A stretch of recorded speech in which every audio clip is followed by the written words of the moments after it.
paz do Senhor Jesus, que Deus te abençoe, te guarde, te proteja.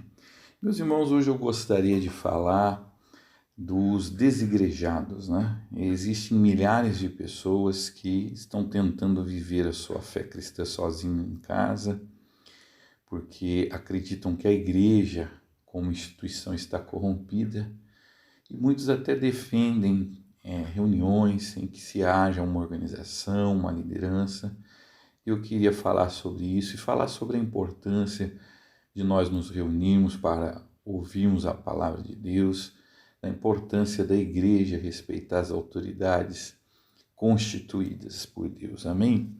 Abra sua Bíblia no livro de Hebreus, no capítulo 10, a partir do versículo de número 19. Diz assim: Portanto, irmãos, temos plena confiança para entrar no lugar santíssimo, pelo sangue de Jesus, por um novo e vivo caminho que ele nos abriu por meio do véu, isto é, do seu corpo.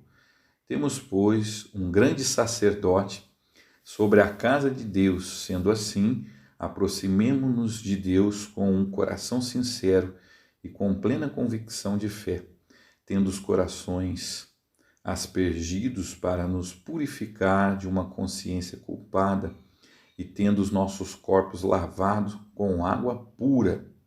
Apeguemo-nos com firmeza à esperança que professamos, pois aquele que prometeu é fiel.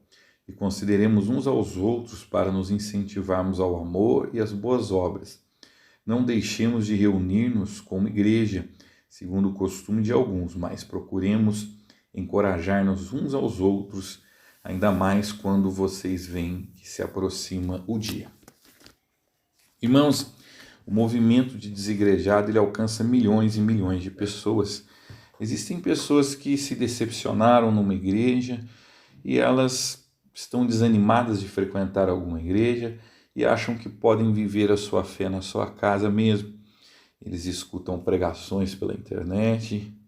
Alguns chegam a propor um novo modelo, porque acham que a igreja não tem que ter um pastor, um líder, que esse sistema de igreja ele está corrompido e que existe autoritarismo, né? Irmãos, em primeiro lugar, não é possível você ser crente sozinho. Nós temos várias palavras bíblicas que nos mostram isso, né? Que nós não conseguimos ser crente sem estar ligado ao corpo de Cristo, que é a igreja. O nosso Senhor Jesus, por exemplo, ele disse que ele era a videira verdadeira, o Pai, o agricultor, e o ramo que estivesse nele desse fruto, ele podaria. Mas aquele que não desse fruto, ele cortaria e seria lançado no fogo. Então, irmãos, um galho de uma árvore, ele não sobrevive fora da árvore, né? Então, um crente que quer viver a fé dele sozinho, ele não vai conseguir se santificar, ele não vai ter estímulo para praticar a sua fé, porque você não pratica a fé sozinho. Os dois maiores mandamentos é amar a Deus sobre todas as coisas e o próximo como a ti mesmo. É no convívio que nós exercitamos o nosso amor para com Deus, né? Quando você fica na sua casa, você pode até ouvir a palavra, mas isso fica prejudicado. É muito importante ouvir a palavra, né? Participar dos cultos e ouvir a palavra, louvar a Deus.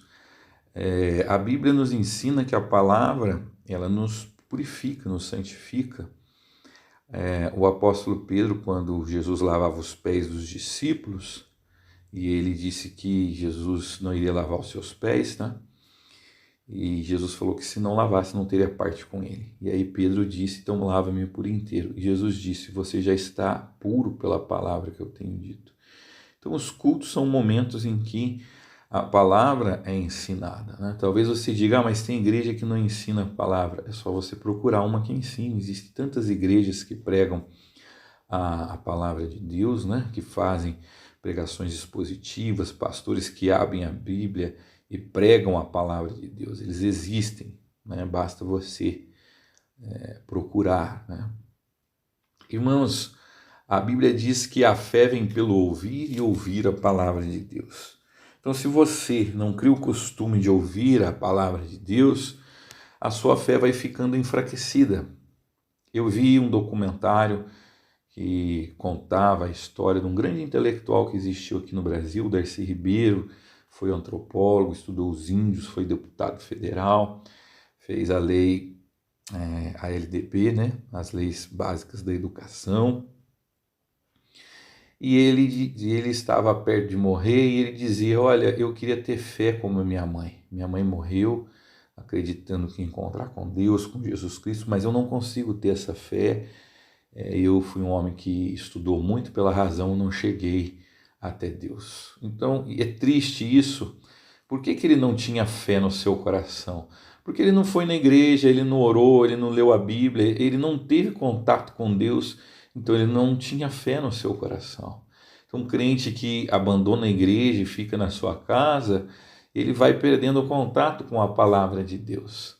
E ele vai se enfraquecendo, né? Vai perdendo as suas convicções e vai, na verdade, se enfraquecendo. Meu querido irmão, você ser contra a instituição, achar que as igrejas estão corrompidas, né? Cheia de pessoas hipócritas, por isso que você não vai. Ora, meu querido irmão, Jesus ensinou que os escândalos iam vir, era necessário que os escândalos viessem, né? Jesus disse. Mas Jesus disse, ai do mundo, porque o mundo não sabe discernir, mas você que é crente tem que saber discernir. O joio vai conviver com o trigo. Deus usa isso para provar a nossa fé. Olha, irmão, Jesus Cristo ele escolheu 12 apóstolos e um deles era ladrão, era Judas. Judas foi escolhido tesoureiro e ele roubava a sacola. Aquilo que as pessoas doavam para Jesus, ele roubava. Agora você vai deixar de crer em Jesus porque no meio dos seus discípulos tinha um ladrão. Aí você, porque um parente seu foi no médico, o médico cometeu um erro, ele perdeu a vida, então você nunca mais vai no médico. Bom, se você decidir que a medicina não presta por causa de um mau profissional, então você vai perder a sua saúde se você não procurar um médico, né? Então você não deve abandonar a igreja, você não deve tentar um modelo de igreja sem autoridade, porque Deus é um Deus de autoridade. Paulo, em Romanos 13, fala que nós temos que respeitar as autoridades porque elas são constituídas por Deus. Deus estabeleceu os governantes, foi constituído por Deus, o magistrado, o juiz, o presidente, eles foram constituídos por Deus. Na família, Deus colocou o pai e a mãe como autoridade, Deus colocou Cristo sobre o marido, que Cristo é o cabeça do marido e o marido é o cabeça da igreja. Deus é um Deus de hierarquia. Então, aqueles que contestam hierarquia, eles não estão buscando um modelo bíblico, mas um modelo inspirado em outras ideias que são extras bíblicas e contrárias à Bíblia, né? Então, até influenciado pelo pensamento político. Tem um pensamento político que chama anarquismo, que defende que não deve haver autoridade sobre ninguém, né? E esse pensamento, ele, além de ser bíblico, é contrário à Bíblia. Quando você vê os apóstolos organizando a igreja, ele manda instituir pastores. Então, é necessário sim que haja autoridade. Ah, mas tem pastor autoritário que abusa da autoridade? Amém. Deus vai julgar, né? Eles estão lá, o joio está junto com o trigo, mas nem por isso você deve abandonar a igreja. Amém? Se você está desigrejado, eu convido você a congregar novamente, a ir na igreja, a ter o momento da pregação da palavra como um momento solene, momento de prestar atenção naquilo que Deus quer falar com você. A gente vê crente que não consegue vencer a preguiça, não consegue vencer o frio. Se está frio, ele não vai na igreja. Se ele está cansado, ele não vai na igreja. Nós temos que tratar a nossa fé com muita responsabilidade.